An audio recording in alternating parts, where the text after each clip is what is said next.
Hey everyone, how's it going? It's Anthony Cosenza with the Orange and Black Insider. Hope you are enjoying the last couple of weeks of shopping until Christmas and getting all of your shopping done. We are on episode 20 of this show, and the Bengals are on a 2-game win streak. We're recording on a different night tonight. It's actually Tuesday night, just due to some schedule conflicts between myself and the co-host this week. So for those of you tuning in live, and you also get an extra day to download the podcast. So there's an early Christmas present for you. Unfortunately, Connor Howe couldn't join us this evening, but I am joined by Scott Schultze over in Ohio. Scott, how are things? You've had a little time away from your other job aside from the website, but are you getting your shopping done? Are you getting geared up for the holiday? I know you're the traditional, what was it, Saint Nicholas? St. Nick's Day's past. We got our St. Nick's gifts. Our son is still enjoying the things he got. And actually, one of the things he got was food, and he's been asking for more of it after he finished it. But right now, we're just digging out actually, I guess this whole area got snow. So we got, I think since it got a little bit, we got a few inches. I think as you go north up to the Lake Erie, I think they got maybe a foot or so. So we're just enjoying winter a little early, or Christmas a little early. So when you say food, are you saying like candy, or are you saying like actual? Yeah, it was candy. It was like little snack things. Okay. All right. He has a sweet tooth like I do. Yeah, I do. You and I have talked about that a little bit. Yep. Yeah, we still need to have our episode about ice cream. We're gonna do it. I promise you, we're gonna do it, and we'll talk about that. I know that's your passion segment, and I will let you run with that one, buddy. But as I mentioned, the Bengals are now on a 2-game win streak. They beat the Eagles last week, and then this Sunday they went to Cleveland and put it to the Browns 23-10, and score probably could have been a little higher given some of the issues. But Scott, if you remember last week on the show, I had mentioned I was a little afraid of this game just because of a lot of things that seem to be going into the Browns' corner, which is off a bye week, at home, bad weather, Robert Griffin III getting a start, the team starving for a win this year, and the Bengals hadn't been playing extremely well really this entire year. So I was a little worried about it, but the Bengals took care of business. We'll kind of talk about a couple of aspects, but real quick, your best and worst from the game, what you liked and what you didn't like out of the Bengals in their 23-10 win over the Browns.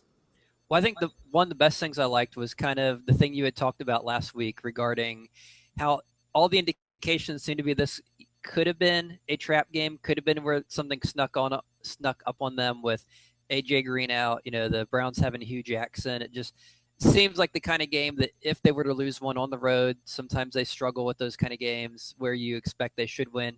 And they came out and dominated. Like you said, they could have been more points. Obviously, we still had Nugent, so there's a point there. They actually almost turned it into -2 points for us when they returned. Well, yeah, and then he also missed the other field goal, so right before the half. Yeah, so there's 4 points. Yeah, and but it was nice to see that, you're supposed to be a team that was in playoff contention playing against an 0-13, probably an 0-16 team this year. You're supposed to beat that team. And essentially they did. I mean, they pretty much handled them the whole game. RG3 looked like the RG3 who's been sitting on the bench the last few years. So, yeah, all in all, they did everything you would expect them to do. They dominated a bad team. And the guys who had to stepped up. The running backs, had efficient games. Boyd seemed to be our new AJ Green. Just make every pass went to him, and just everything you wanted to see, you saw. So it was a good performance all around, I thought. Yeah, it was. I was pretty pleased with it, especially as like what we're talking about is just it seemed like such a trap game, and when the Bengals need to win out the rest of the year to have a shot at the playoffs here, and they do still have a small pulse in the playoffs, which is good. Especially with the game coming over the last 3 games are all difficult games. So they need to keep winning and get that confidence built up. So I liked what I saw. I liked the running game. The secondary absolutely clamped down on everything. I think part of that had to do with the weather, the wind, the kind of off and on snow and just some of the conditions there. But Anytime RG3 tried to throw the ball deep, there were defensive backs swarmed all over a receiver. He had 104 passing yards, which is just, that's indicative of the Bengals secondary really doing their job well. There are a couple things, I like the run game, as I mentioned. I thought Andy Dalton played really well. Tyler Eifert made a couple of nice red zone plays, and there's a lot to like here. But if I'm going to nitpick, I don't like the pass protection. I didn't obviously like what I saw from Nugent, but there's some news on that. We're going to talk about that in just a minute. But when your next three games, and you need to win out, when your next three games are against the defenses of Pittsburgh, Houston, and Baltimore, you have to protect the quarterback. And the Cleveland Browns were dead last in the league in quarterback sacks going into last week, and the Bengals offensive line allowed 4. Now, I think I saw Andy Dalton run into one that probably shouldn't have been a sack, maybe even 2, but even still, you cannot let your quarterback get sacked 2+ times, a game, and figure that you're going to be a playoff team and make some noise in the playoffs. So the Bengals need to start figuring some things out along the offensive line as the weeks go by. But all in all, like you said, they came out victorious, and they took care of business that they needed to, and that was a good sign for things to come, I guess. But I kind of want to ask you, what's that? You mentioned the offensive line. The defensive line would be one thing I would nitpick too, as far as the battle in the trenches with the upcoming games. Yeah. Isaiah Crowell hadn't done anything since week 4 or 5. There were multiple times in the second half where he just had these huge lanes he was running in. And yeah, it's very hard when you look at some of the teams you have coming up, especially the next game, where you lose that game, you're kind of done. And if you can't stop Isaiah Crowell, your odds of stopping Le'Veon Bell, you can, but it's not an easy task. And and they just seem to, for whatever reason this year, that when it comes to stopping a running back, they are very hit and miss. And that was definitely the one disappointment I thought was, and even the first time they played the Browns, they let that quarterback Kessler run. Oh, it was Kevin Hogan. Yeah. Or Hogan. Yeah. It wasn't. Yeah. Yeah, and that's also indicative of, we've talked about the lack of overall team speed, especially at the linebacker position. I mean, the one thing RG3 did well is run that read option, and he did some plays with his legs, and unfortunately the Bengals still have yet to kind of figure out some things in the run game, whether it's an active quarterback that can make some plays with his legs, or Crowell. And you know what, Scott, I did a little research. Crowell, even as a rotational back, he's actually had some really good games against the Bengals. He's dating back to 2014 when he was a rookie, and that Browns team was actually a little bit of a surprise. And they they kind of used a multi-dimensional attack with running backs that year. But at any rate, there's going to be some bad things, and there was the good far outweighed the bad, which is awesome. And the Bengals got their 5th win of the year. They're 5-7-1, and it looks as if they're going to make the playoffs, they need to win out these next 3 games and obviously get some help. They got a little bit of help this last week on Monday night with the Patriots beating the Ravens.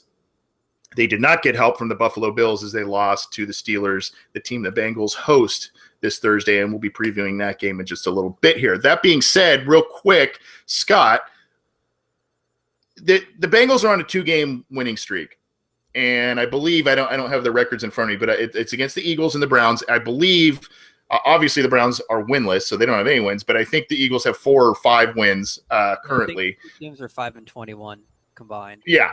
Yeah, so not all that impressive in terms of the teams they're playing, but they're games you need to win, and they basically dominated both teams, even though there were some issues popping up in both from the Bengals. Now, do you take, as the Bengals try and maybe turn this season around and make an unlikely playoff push, do you take this 2-game win streak as, you know what, we're starting to see Vontaze Burfict and company play better ball. You're starting to see the secondary clamp down on the outside receivers.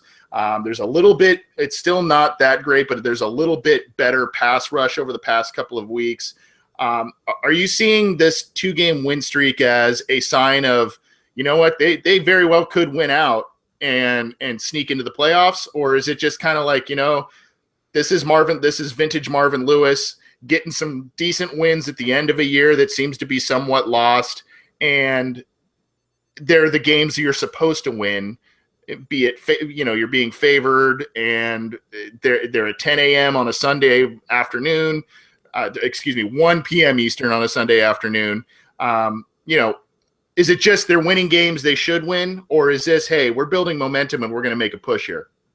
This game, they actually remind me a lot of my alma mater, who is a kind of a mid-major basketball school. They play a lot of games against, decent teams, comparable teams, or, kind of like the lower, teams that are like, I don't know, in the Sun Belt or the SWAC or something.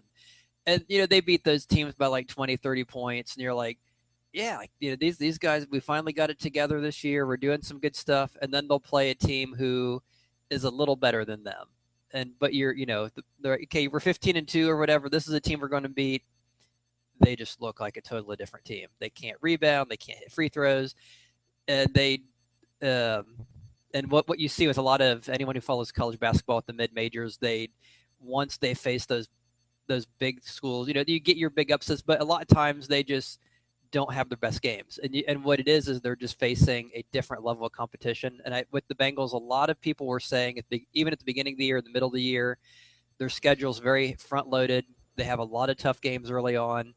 As the year progresses, It gets a lot easier. And I think we're seeing that is, okay, yeah, it definitely got easier.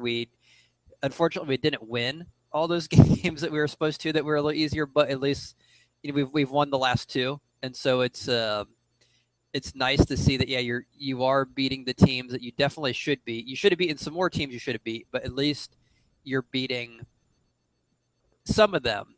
Although at this point now, I think it's where you get a lot of the disagreement from the Bengals fans, especially on our Cincy Jungle page. You have some of the discussion of, well, at this point, is it really worth it? Because you kind of have, okay, you're more or less out of the playoffs. So when you win at that point, you're just kind of giving yourself a lower chance at a really good draft pick. Like last year when the guy who was supposed to go number 1 overall, Tunsil, and they had the picture of him smoking pot right before the draft and he fell. Yep. Well, if you finish up, if the Bengals, finish up not winning any more games or win one more game, if something like that happens, you're in contention to grab someone like that. If, they went out and ended up 7-8-1 or whatever, well, okay, now you've missed out on him and you're getting, a decent guy, but, kind of a mid first round, kind of a pick that really isn't there. And you could argue, well, but you still have that sliver of playoff hope. And that's kind of like it's almost like that Big Bang thing where, okay, the odds of nothing turning into something and, over billions of years spontaneously, this boom, you get these elements that pop out of nothing and they slowly turn into this and turn into that and turn into this and turn into life. And like they say, the mathematical odds of that are something like, 1 in 100, I don't know, I'm making up a number, bazillion, trillion, whatever, so many zeros after it that it's like theoretically impossible. The Bengals playoff odds seem like that where, yeah, it could happen, but the odds are just so astronomically small that as a fan, I can see why people would say, yeah, let's just, at this point, put the young guys in. If we lose, we lose. Let's get that high pick, reset, play for next year. I know the team isn't going to want to do that. Lewis isn't going to want to do that. But ultimately, I would say it does seem more like fool's gold because you are playing the easier second half schedule and you're kind of out of playoff contention. So you're just kind of, typical. It's almost like a Jeff Fisher season, 7-9. Yeah. Who, by the way, just got fired after a recent contract extension. So, there are other teams experiencing not only coaching issues, but a lot of other issues as well that the Bengals have also kind of, in a way, suffered this year. But I agree with you in the fool's gold sense, just because,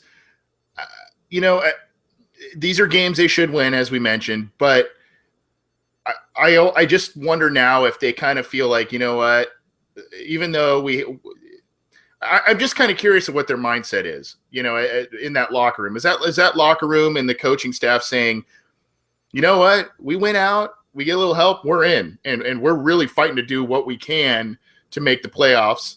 Or is it, you know what? If we make the playoffs, we make it, and we've shot ourselves in the foot early, but now we can play a little more loose. We can go out and start playing a different type of football than that we saw early in the season, where maybe the expectations of this team and what they could do were so high.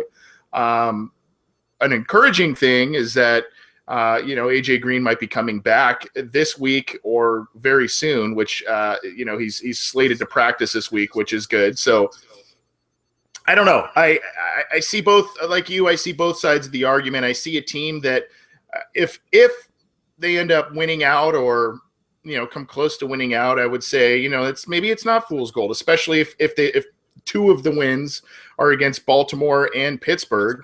I don't know. I because this team has not won the games in prime time the way that other teams have done. I just wonder if these are games against weaker teams in a venue and time that just plays to their strengths a bit more. But like I said, the Bengals host the Steelers and the Ravens before the season is done.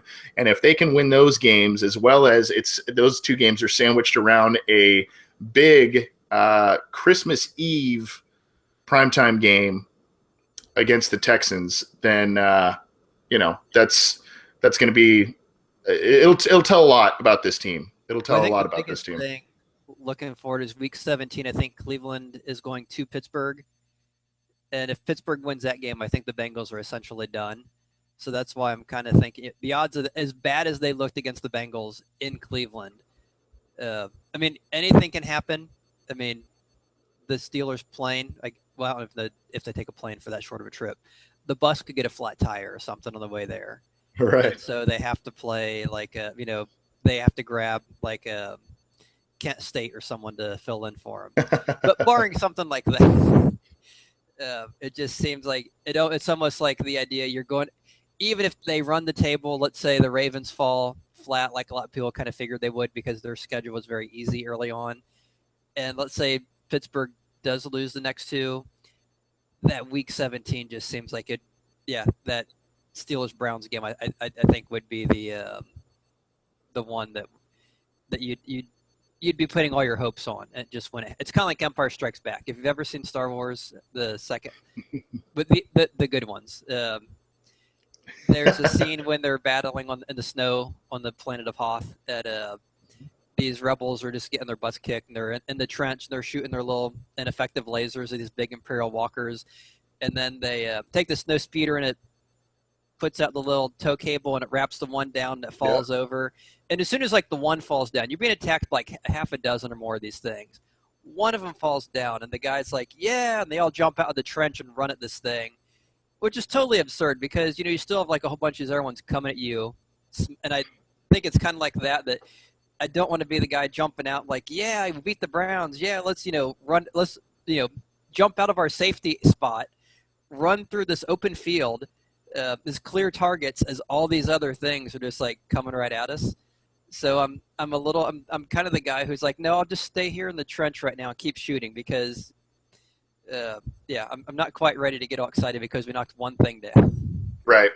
And I love the analogy. You're the king of the analogies on this show, man. I love it. The one thing about that Browns Steelers game at the end of the year, it's going to be really interesting if the Browns don't have a win yet at that point in the season. And if the Steelers, lost the next two, if they lose to the Bengals and then lose the week after that, and they're sitting at 8 wins, and they host the winless Browns, and the Browns have given the Steelers some fits, even though the Steelers have won the games for the most part over the last handful of years. The Browns still give the Steelers fits, and it would be very interesting if they do not have a win yet on the season, and they go and play the Steelers, and they are just dying to get that one win so they don't finish the season winless. I would be very interested to see the effort level that they would put against Pittsburgh to make sure that they don't go winless. But the Bengals have to take care of more business ahead of them if they do want to make the playoffs. As you mentioned, it's possible, but At this point, the percentage is pretty slim.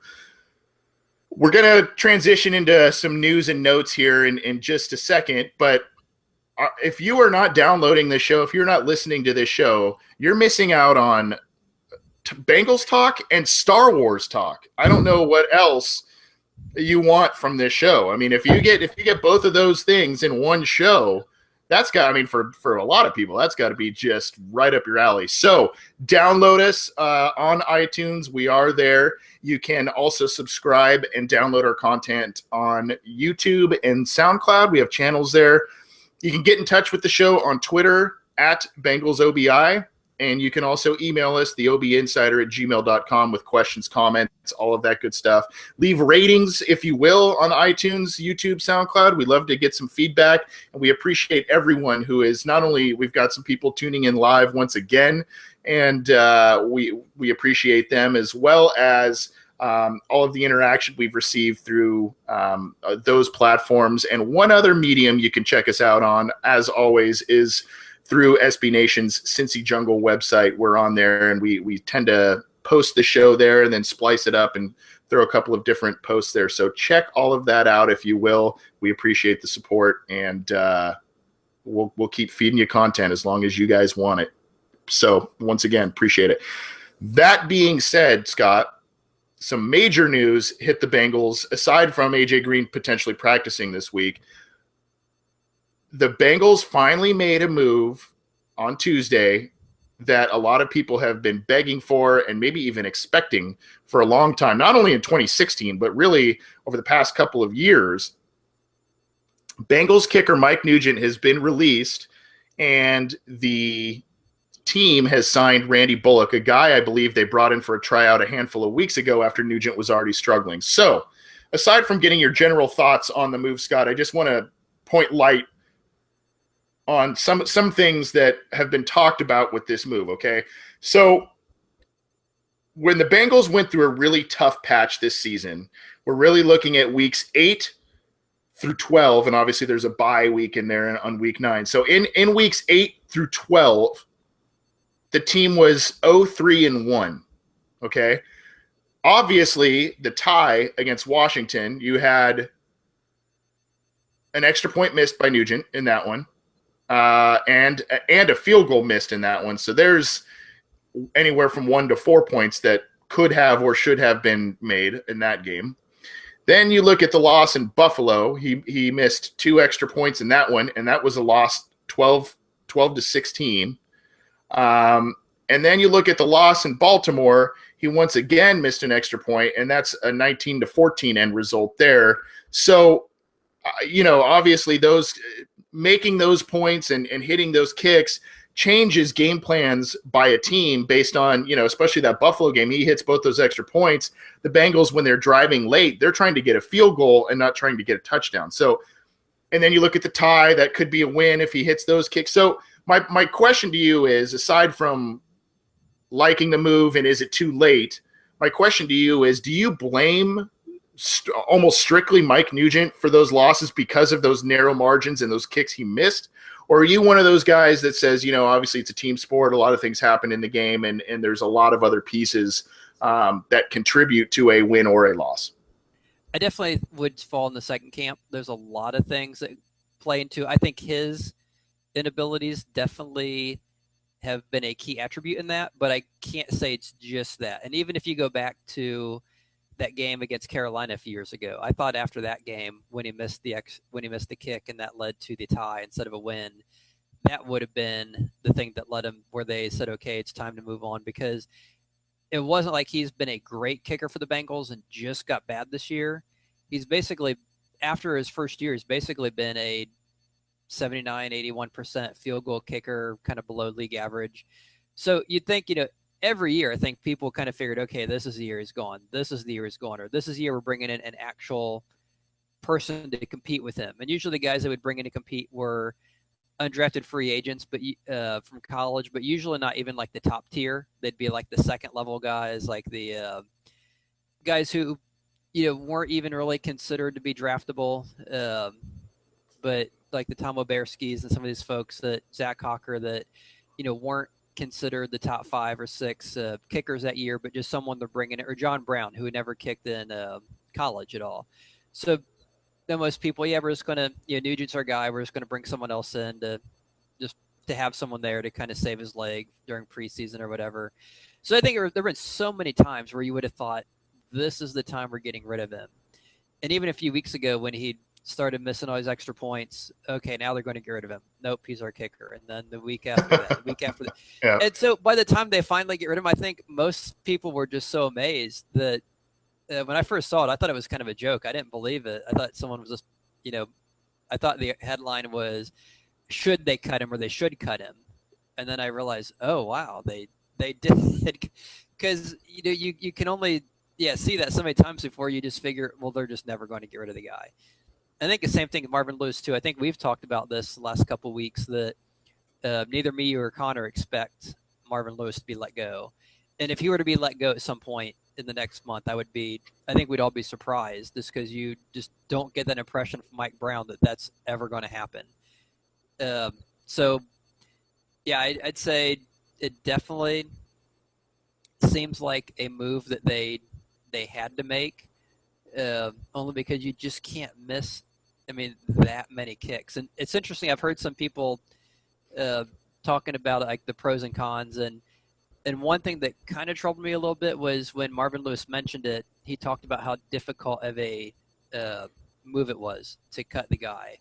And my personal opinion is, if your kicker is that bad, and as you mentioned, a lot of these games, you're in situations where you're costing your team, a chance to win, a chance to drive, a chance for that, to either get that victory or get those extra points, before the end of half or something that they just don't have. And that shouldn't be a difficult decision that should be one of the easiest decisions that a head coach ever has to make, that this guy is costing my team. He's been bad for year after year. We just have, and I can see, okay, you're saying it might be, maybe it's a hard decision because you like the guy, but it is a business. You kind of have to look at it the way you look at fantasy football. Unfortunately, that, if you cut a guy from your fantasy team, you don't have any hard feelings. He's not performing. I need to move on. And unfortunately, that's what, pro sports is. It's a very rough, you're expecting the highest level, and if they can't deliver, the teams that win, that's what they do. They make these kind of moves all the time. If they have guys that underperform, and that's the one thing that I think a lot of people have complained about with the Bengals, is they sometimes will hold on these folks a little too long because they're good people, they're good in the locker room, they get along well. Yeah. Mike Brown. They don't rock the boat. Yeah. Yeah, you send them Christmas cards. I'm sure they send you Christmas cards. You go to their kid's baptism or whatever, first communion, or I don't know, and you get together and maybe go to the lake and go fishing or something.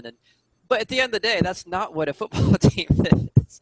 It's nice they get along and that you want to keep these guys around, but you can still hang out with them after you cut them and send them packing. And you mentioned some of the losses recently. I even think the playoff game last year, in some way, I think at least when it happened, I thought Nugent had a part to play, only because you look at what they were doing at the end of the game. When they got the interception, they had the ball.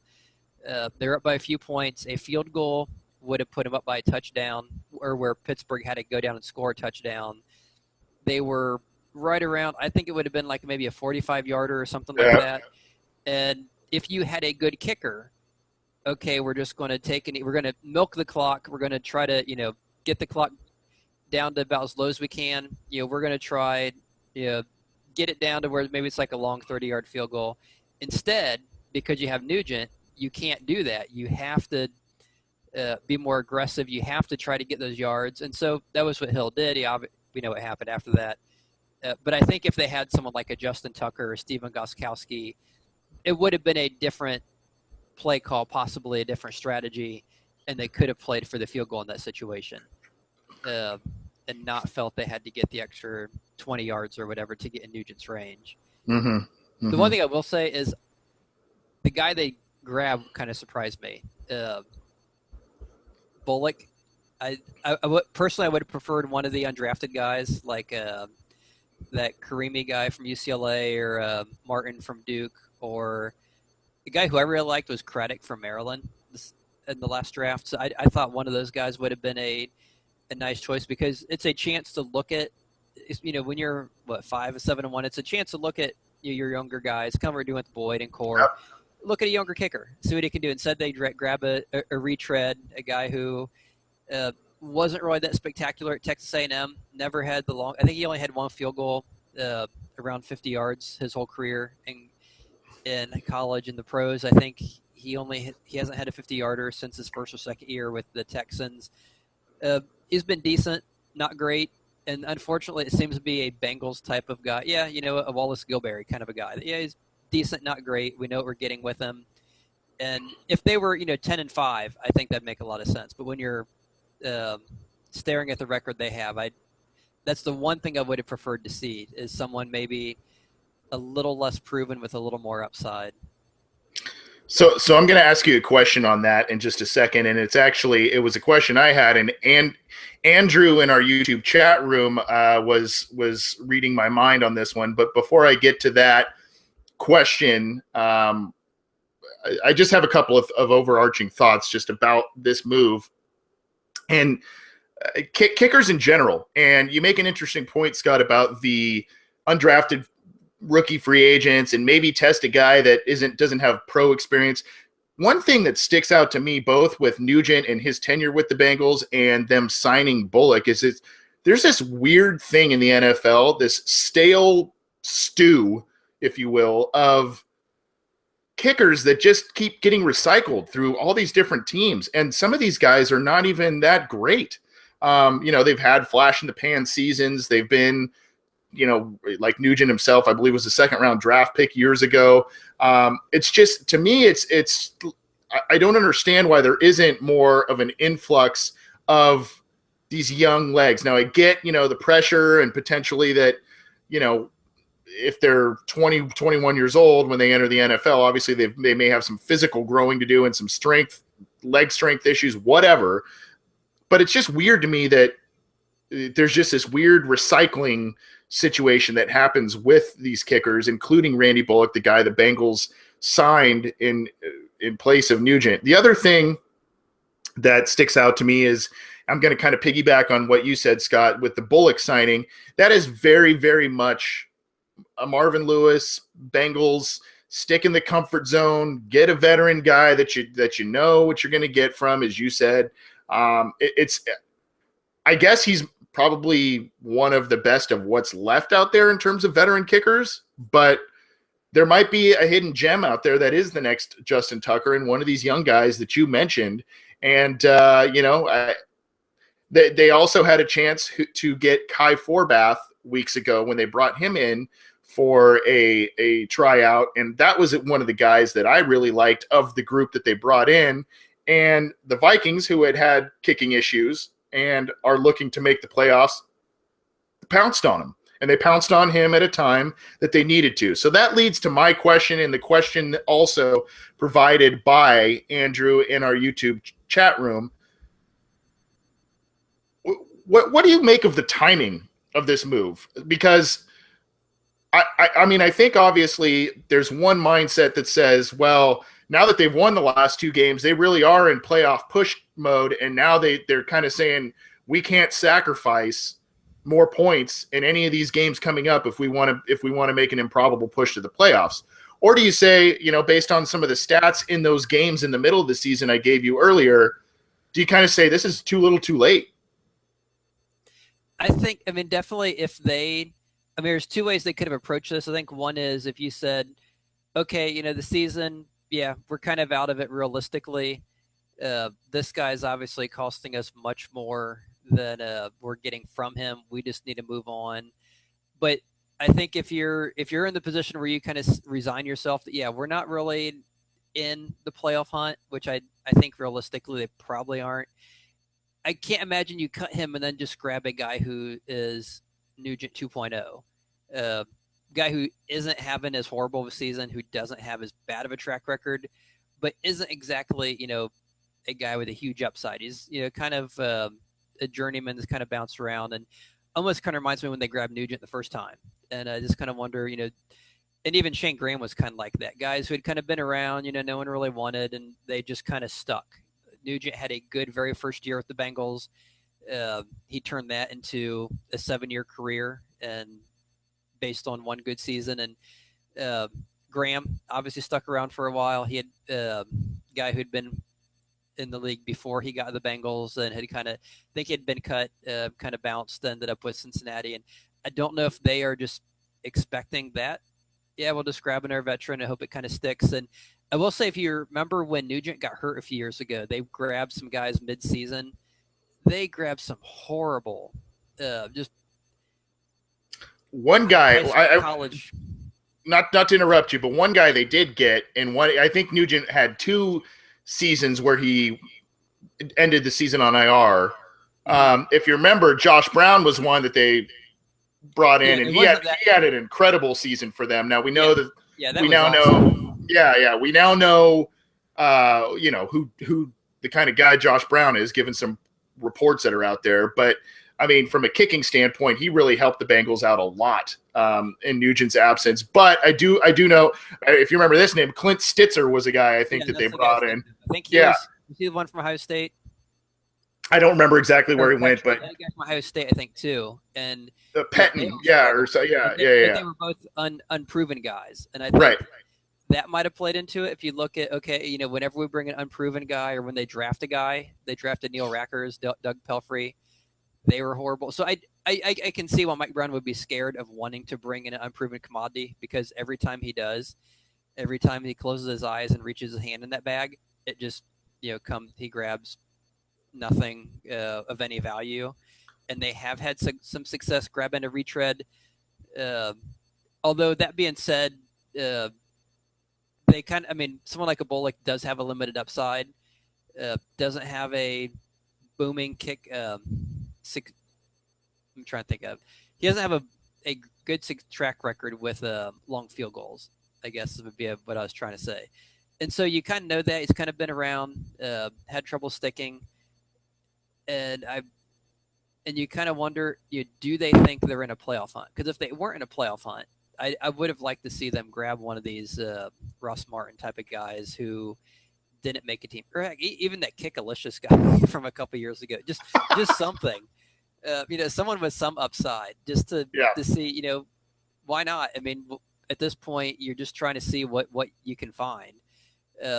So it kind of makes me wonder, okay, do you grab a guy like Bullock because you think you're in the playoff hunt and you need to have that proven veteran where you're going to get that, 80-85% field goal accuracy, but nothing great, but you're going to have this decent guy? Or is it just because you're Mike Brown and you don't want to take that risk, because every time you do, it bites you in the hand?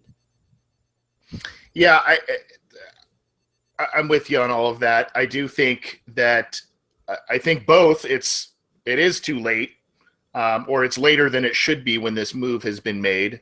And I hate to say, Nugent seems like a good guy. He's done a lot for the community, but I mean, at some point, if you're not doing your job, you're not doing your job. And there's some discussion in our chat room about it probably being a mental thing. And, I think at this point, some of those extra points and all of that stuff, I mean, it just seems to be really at this point a mental thing. So last week, the extra point he did miss was on a bad snap, bad hold. But, at some point, you just kind of got to say this just isn't working, and the Bengals did it a little later than I would have liked. However, they did get a guy who, might provide a spark. He kicked for the Steelers this year, so maybe the fact, that he's a division guy, he was 3 of 3 and 1 of 1 on extra points and stuff. But, other than that, it's kind of like maybe it's just a guy who can maybe he's not going to make the big, long 55-yard kicks with regularity, but maybe he's the guy who can really steady the extra point situation at least, and get the team these points that they need in these. I mean, so many of these losses have been close games, and you got to get every point you can. And I also think, as I'm sure Nugent was liked by the teammates and all of that, but I mean, I know from a fan standpoint that when I watch the game, at some point now, it's kind of like every time Nugent went back there for an extra point or a field goal, you're kind of like biting your nails. And I'm sure the players kind of are sitting there doing the same thing. So, and I'll admit, I got kind of tired of making score predictions in our podcasts each week and having to deduct points for extra points. I'd like to predict 7s and not 6s. Right. So, no, go ahead. It is interesting. I think one other thing that's interesting is since, we're a few weeks in Advent with Christmas coming up, the whole idea of firing, basically they fired a guy right before Christmas, which I never would have expected Mike Brown to do it, as loyal as he has been to some of his players. Yep. And that's been the, I mean, you say that tongue in cheek, and I mean, we're both kind of smiling and chuckling at that, but I mean, that's been the knock on Mike Brown, and it was a knock on his dad. I mean, even though Paul Brown was known as a much better coach and owner and all that stuff, not only for the Bengals, but before the Bengals franchise, I mean, that's been a knock. They play favorites and they keep guys that, I mean, Robert Gather, the list goes on and on. I mean, there's like versus, Bill Walsh, right?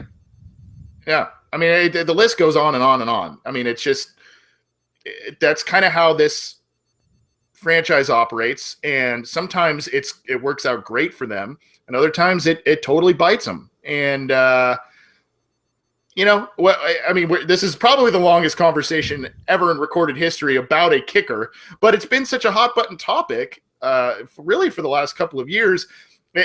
The two most divisive players on the Bengals roster over the last handful of years have been Brandon Tate and Mike Nugent, and both were released this year, finally in 2016. And now Randy Bullock is in place for Nugent, and let's hope, as the Bengals potentially try and win these next 3 games of the season here and try and make the playoffs, let's hope that there's a better result with Bullock instead of Nugent. What are your thoughts, Bengals fans? We've got a number of people that are already chatting it up in our YouTube chat room, so thank you to you guys. Are you excited about the move? Are you apprehensive, or are you just kind of throwing your hands up and saying, it is what it is, and it's kind of replacing one guy for another guy, and it's too little, too late? We'd love to hear some feedback. You can get in touch with us on Twitter, as I mentioned earlier, at BengalsOBI. You can email us, theobinsider@gmail.com. Download all of our content. You can see it on Cincy Jungle and stream it through there. You can get it on iTunes. You can get it through our YouTube and SoundCloud channels. So please check us out. We appreciate it. And we appreciate we're getting more and more people every week in the live chat as we do that. So we want to encourage you to join us for that, even though, sometimes a couple times we've been on Tuesday, sometimes we've been on Wednesday night, but please join us if and when you can. We'd love to have you. We'd love to interact with you and take your questions on this show. That being said, the Bengals have a gigantic game against the Steelers. And when you look at the Bengals record, 5-7-1, and the Steelers are now, I believe, what are they, 8-5. When you look at it, 5-7-1 doesn't really necessarily indicate a huge game, but we've said it a couple times already on this episode, because the Bengals have won the last 2 games, they still have a playoff pulse, and it'll take them winning out, and it'll take a lot of help. And there's a couple of different avenues they could take, one of which, and probably the most likely, is having them winning out and having Baltimore and Pittsburgh both ending with 8 wins, and somehow they get the division title that way. Another way, though, they could sneak into the back door by winning out, and teams like Miami, Denver, and such also finishing with 8 wins, and the Bengals might be able to sneak into one of those wild card spots if possible. So regardless, it's going to take a win this week, and it's going to take wins going forward. Scott, this one's at home, and ironically, the Bengals have had more success against the Steelers in Pittsburgh under Marvin Lewis than they have at home. But this time around, the Bengals have 2 of their stars. They might not have one of their stars in A.J. Green, but he is supposedly set to practice this week after that slight hamstring tear / pull, whatever is going on there. But let's say he's not back. They still get two very impressive guys back this week that they didn't have back in week 2, and that's Vontez Burfict, who was suspended and who has been playing very good football over the past 3 to 4 weeks, and Tyler Eifert, who has done the same and been a very good red zone threat. So we talked earlier about the team's issues against the run this year and Le'Veon Bell coming off an insane day against the Bills. What's the key here? What do you think the biggest key that the Bengals need to do this week in order to win and potentially keep this momentum going through week 17 and maybe even into the playoffs? Well, I think since we have been talking about kind of the going for these very astronomical high chances of, hey, we win every game, everyone else loses every game kind of mentality. I think we need something like that. We need insane turnovers, bad penalties, drop passes, kind of the whole gamut. We need all that stuff kind of wrapped together because a lot of the issues that have led them to being 5-7-1 are still there. We still have some offensive line issues. I know they finally benched Aboihi, but Winston is far from elite. He's been better. And you saw Fisher in there last week too. Yeah, and I'd like to say they look better than they did early in the year, but that's still far from it's far from good. Right. Bodine has had his best year as a pro, but that's not really saying a whole lot. He's still giving up a lot of pressure inside. I'm guessing Green's not going to play just because if he's not 100%, I don't think they're going to risk it since they have a long-term investment in him and they want to look to the long-term future. So I'm going to guess he doesn't play, and without him playing, that lets your defense. The Steelers obviously have a better defense than the Browns do. It's going to give them a chance to do what some of the other teams have done against us, which is, okay, you don't have AJ Green in there. We're going to play press. We're going to play up front. We're going to stack the box. We're going to stop AJ Green or stop Jeremy Hill. We're going to force you to throw deep and see if LaFell or Cody Core or someone can beat us one-on-one deep while we're coming after Dalton and not giving him time to throw the ball. So I think offensively they definitely have their hand.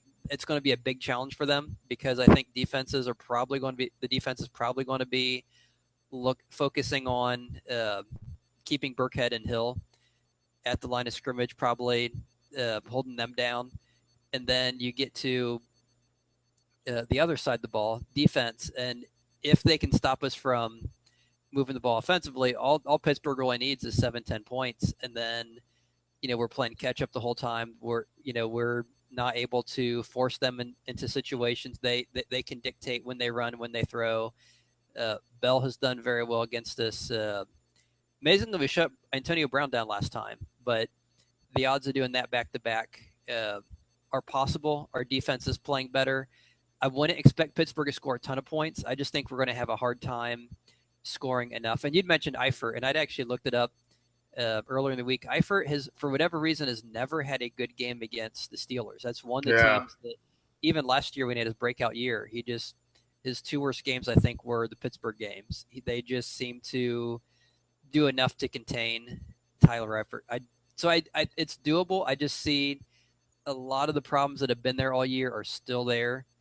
And Pittsburgh seems to be getting healthy. They have all their starters in, at least in the skill positions.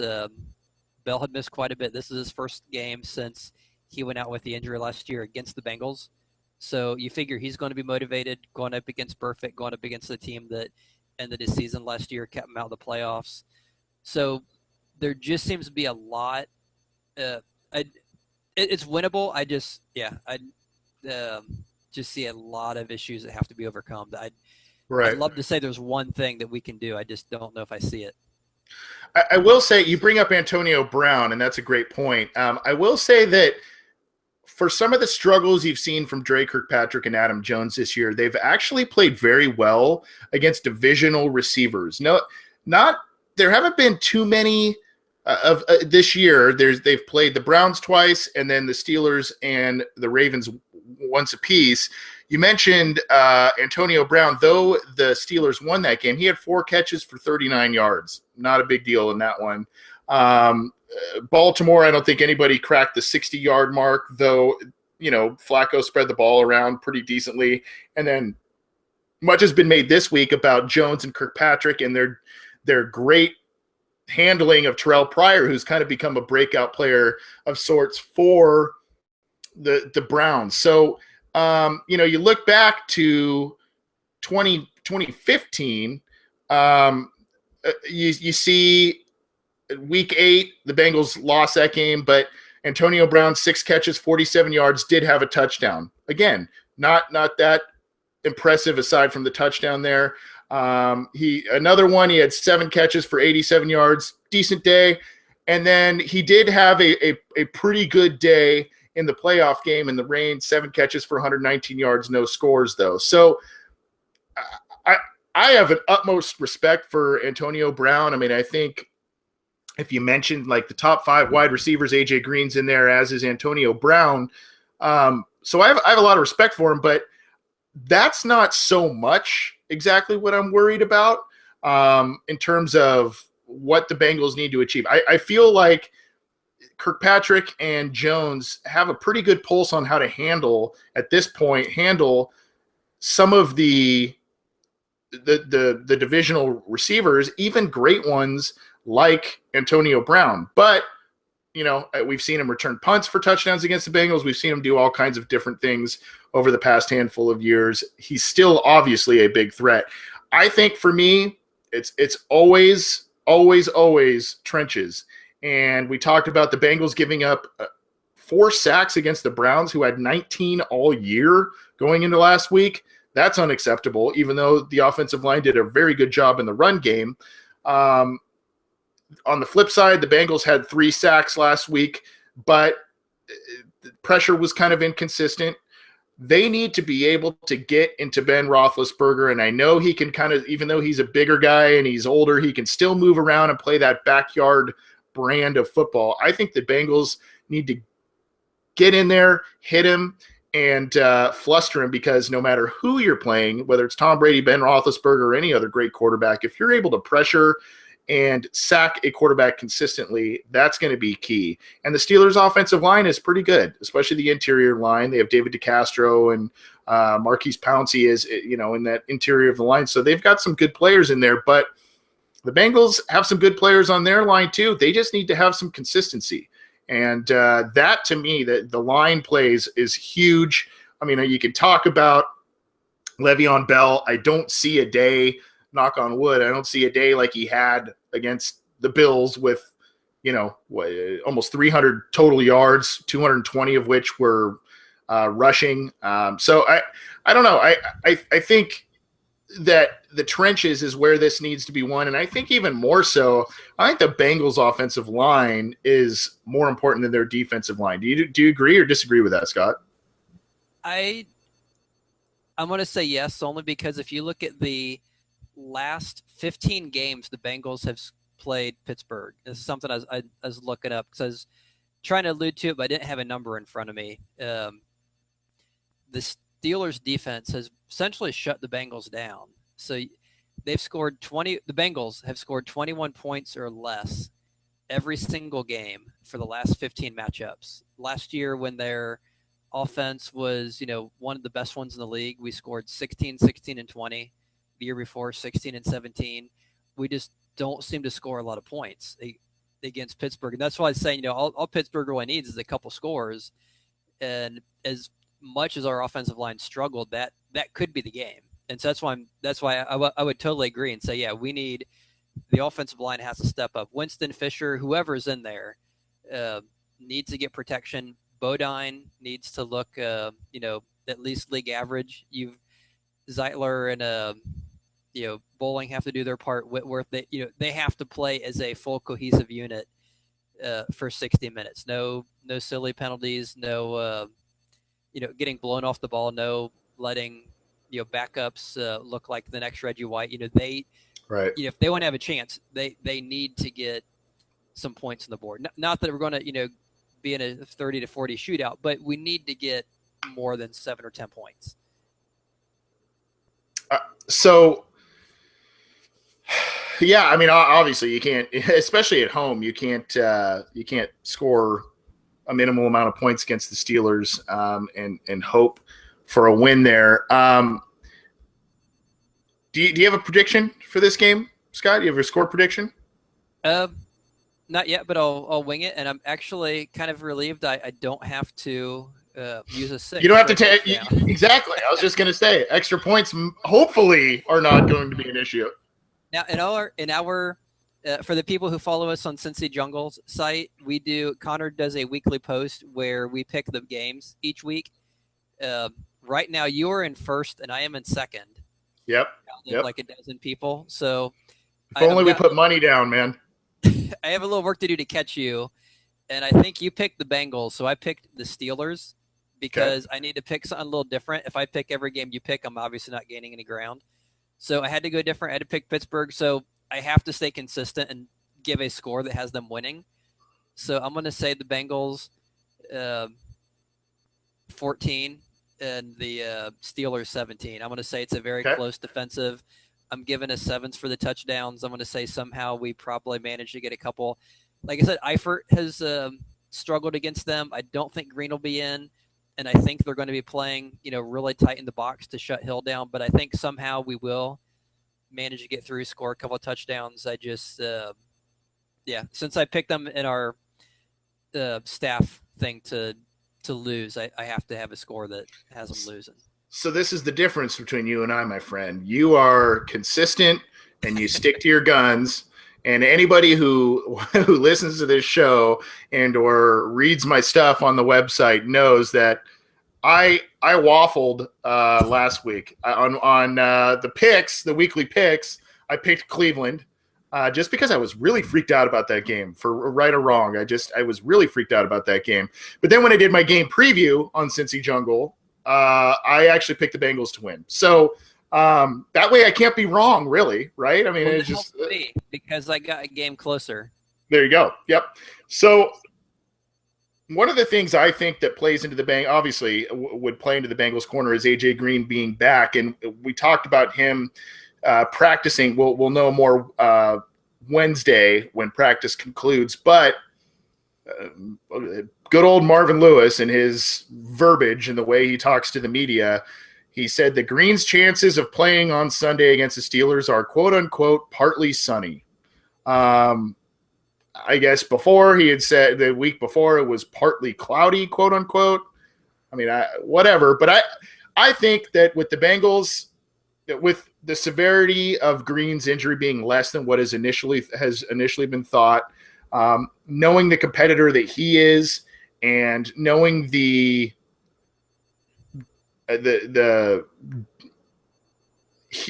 trying to think of the right word here, knowing the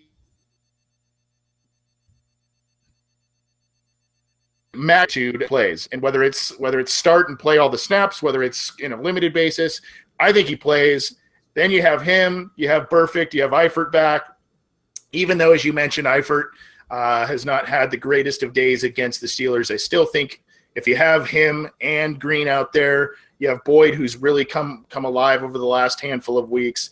I don't know. I think that, again, there's probably a little less pressure now, even though they're still fighting for a playoff spot. There might be a little less pressure than if they were, 9-7 and truly fighting for the division. This game decides the division, and I think the Bengals win this one. I think Burfict has another big day against them, and not in the way of penalties, but I think the Bengals squeak one out. I'll say 20-19. I'll go by a point. 20-19. They're at home. Let's hope that I am right and Scott is wrong, both for the Bengals' sake and my record's sake in the weekly pick. As long as I'd be very happy with the Bengals winning. Although if Le'Veon Bell does well, I won't complain because I have him in my semifinal fantasy matchup. So okay, all right. He helped me last week. Connor's not here, and I played Connor in the first round, and I think I won like 165-65. So maybe his issues he came up with were a little bit made up. Maybe they were like, I just can't face Scott this week after he beat me in fantasy. It was pretty one-sided, and I think I got 40 some points from Le'Veon Bell, which obviously didn't hurt any. Anyone who had Le'Veon Bell this week, and I experienced this the hard way the week before. Anybody who had Seattle Seahawk anything defense, Thomas Rawls, anybody had a very good couple of weeks in fantasy football. But I picked the Bengals to win against the Steelers. Scott is not picking them, so you can send a hate mail to Scott's way and make sure that you note his and all the hate tweets. Yes, because he is very active on Twitter. No, he's not. Okay, well, before we get out of here, there's one interesting question. It was kind of we tend to do fan questions, and we appreciate. There's been a lot, like I said, a lot of activity in the YouTube chat this week, and we want to hopefully that continues, and we want to make sure that everybody knows that you are invited to join us as we record this show live every week. So please, please, please.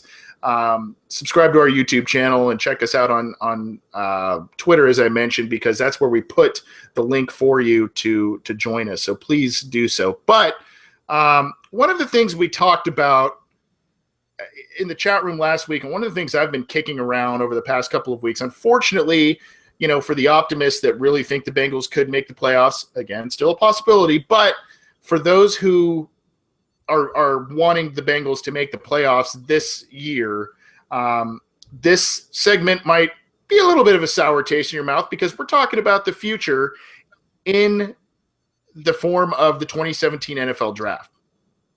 Now, one of the things and one of the big caveats to the success of the Dallas Cowboys this year, aside from really good play from a rookie quarterback and a very good offensive line, is they invested a top 5 pick in a running back that they thought could change their franchise. And Ezekiel Elliott, Ohio State product. A lot of Bengals fans are Ohio State fans, so they probably also root for Ezekiel Elliott, except for when he ran all over the Bengals earlier this year. They probably root for him, and he's been playing well. So I kind of wanted to talk. There's supposedly another game-changing running back in the next year's draft, and that's LSU's Leonard Fournette. And he's big, he's quick, he's strong, he can do a lot of different things. He's had a couple of injuries, but I think he's also playing a little cautious because he's got a very potentially lucrative pro career in front of him. We don't know exactly where the Bengals will end up record-wise or slotted in the draft, but if things start to go south this year and they win, maybe they win one more game or maybe they don't win any, they could be within that top 10, top 15 pick range this year. So one of the things we talked about is what if Leonard Fournette fell to the Bengals in the first round? Do you say, potentially game-changing running back? They've got some good guys, but the run game has still been inconsistent. Let me give a little backdrop here, okay? Because there's pros and cons to both, and I want to get your take, Scott. Jeremy Hill has had a very nice bounce-back year. He's on pace for almost 1,000 yards. He's right around 4 yards a carry. He's probably going to hover around 10 touchdowns again. And he, knock on wood, has not fumbled the ball once this year. Okay.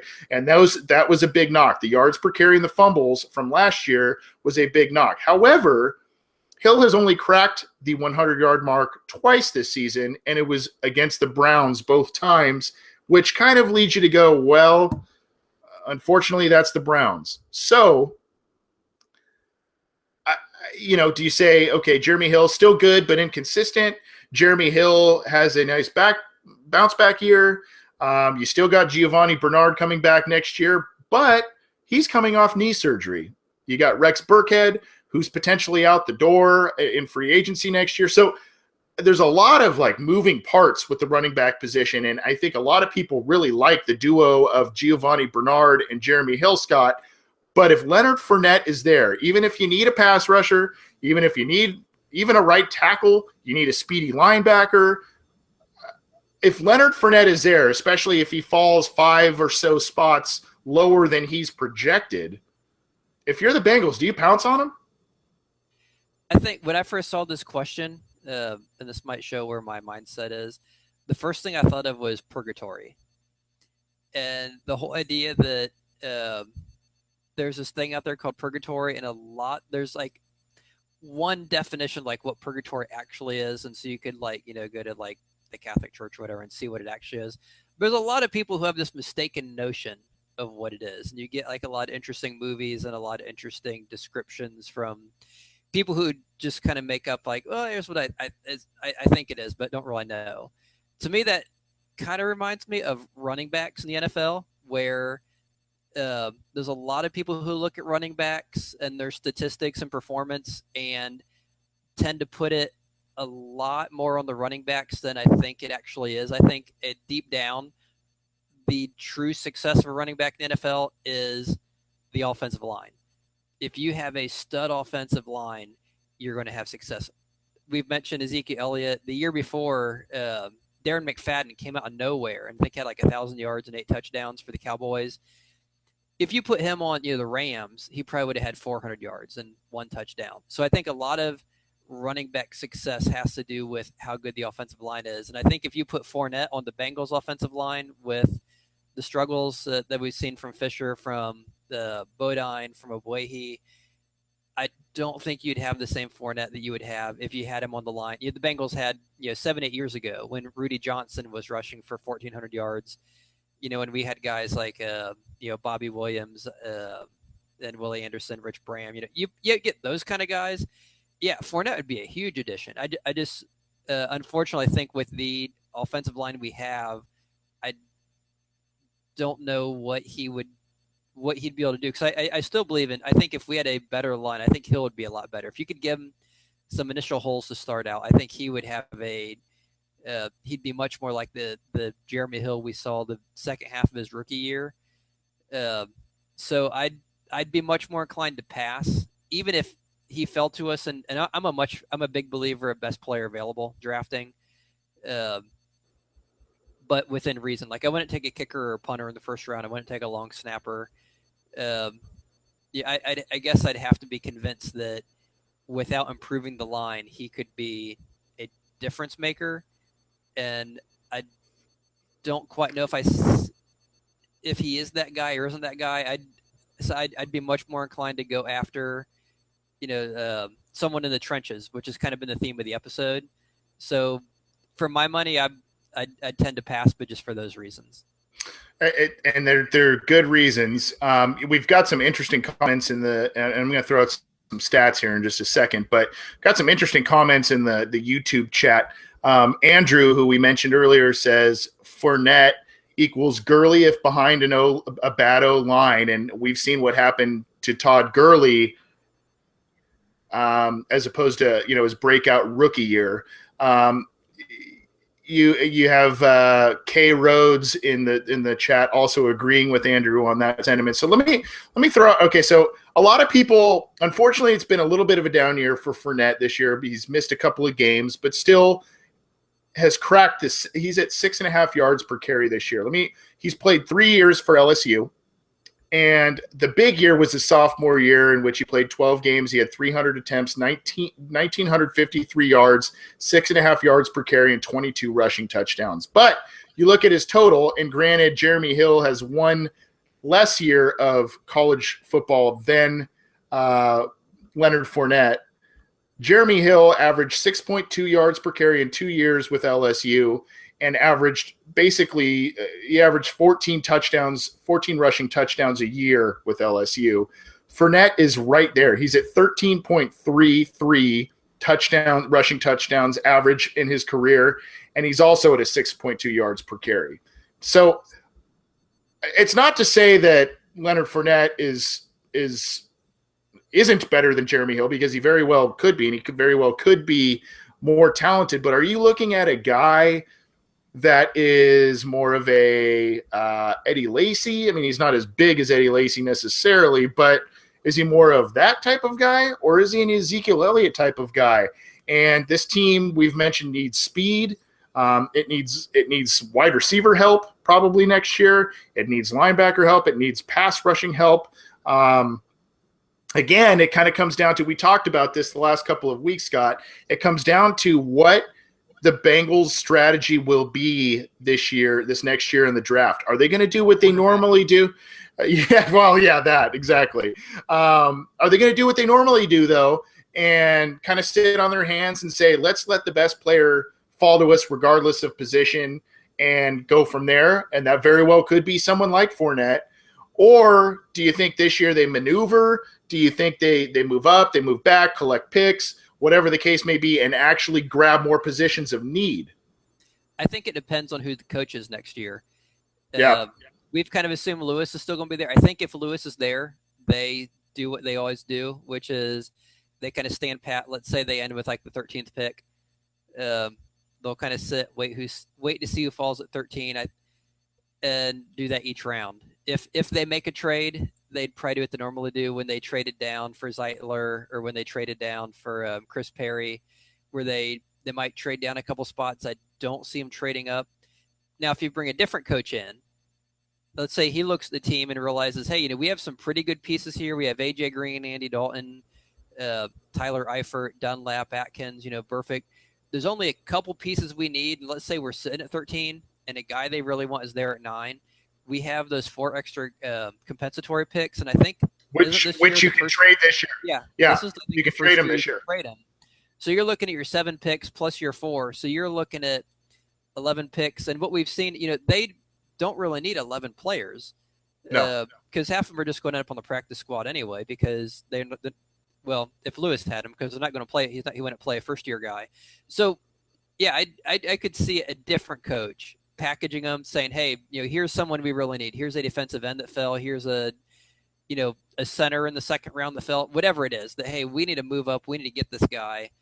So I think a lot of it depends on who's there. I'd like the more aggressive strategy, only because this is a team that has won for the last 5 years of making 5 years in a row making the playoffs up until this year. So they have all those good pieces. Those guys are getting to the point now where they're upper 20s. They're getting into their second contract, so they're not going to be around forever. Once they hit like that 30 plateau, they're probably going to start going downhill. This is kind of that window, and you still have that window. You still have that chance. We still have a lot of good guys on the roster. If you're going to make a run, I think that's what you'd have to do. You'd have to say, yeah, we have a core here. It's really good. We had a crappy year, but that's a great thing because it's given us a chance to get these good people. Let's do the trades we have to do, move up, get these couple pieces we need, and roll in for next year, and we see what happens. Yeah, and it's do you want to maybe have the rich get richer in a sense of replenishing that position? Jeremy Hill will still be under contract in 2017, but you have that there's future contract issues that need to be worked out. I mean, you look at and the Tennessee Titans this year aren't dominant, but they are a pretty good team. I believe they're 7-7 at this point or something. And in the mix for the AFC South division race, they drafted Derrick Henry this year, and they made a trade for his name is DeMarco Murray. And so DeMarco Murray's having a breakout year. And though Derrick Henry he's only had 82 attempts on the year, he's still averaging almost 4.5 yards per carry. And you have multiple backs that can do a lot of different things for you. So I think it's probably unrealistic.